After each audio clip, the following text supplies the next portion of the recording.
Digital marketing లో అనుభవం ఉన్న ఎగ్జిక్యూటివ్స్ కావాలను సంప్రదించవలసిన నెంబర్లు 8688926084. స్వదేశీ న్యాయం నేటి నుంచి అమల్లోకి కొత్త నేర చట్టాలు. భారత న్యాయ సంహిత, నాగరిక సురక్ష, సాక్ష్య అధినియం, ఐపీసీని ఇక బిఎన్ఎస్, సిఆర్పిసిని బిఎన్ఎస్ఎస్, ఎవిడెన్స్ యాక్టు బిఎస్ఏ గా మార్పు.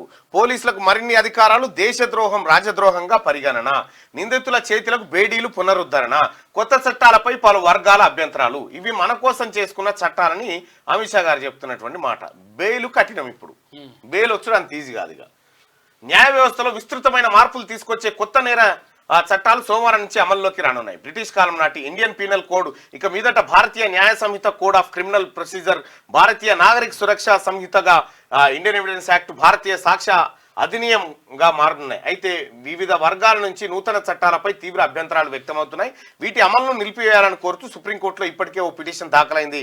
గత ఏడాది డిసెంబర్లో సదరు పిటిషన్ విషయంలో ఇక బెయిల్ కఠినం. పోలీస్ కస్టడీలో 55 నుంచి 75 రోజులు ఉండొచ్చు.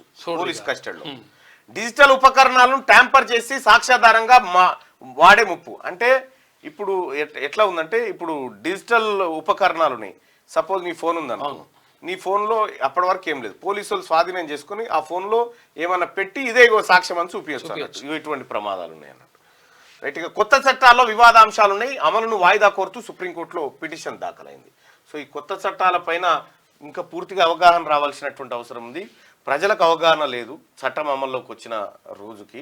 మరి పోలీసులకు ఎట్లా అవగాహన అవుతుందో చూడాలి. ఇది చాలా కన్ఫ్యూజన్. అప్పటి వరకు పాత సెక్షన్లే ఉంటాయంట, కొన్ని రోజులు కొనసాగిస్తారు పాత సెక్షన్లని, ఆ తర్వాత మారుస్తారు. డిజిటల్ మార్కెటింగ్ లో అనుభవం ఉన్న ఎగ్జిక్యూటివ్స్ కావాలను సంప్రదించవలసిన నెంబర్లు 8688926084.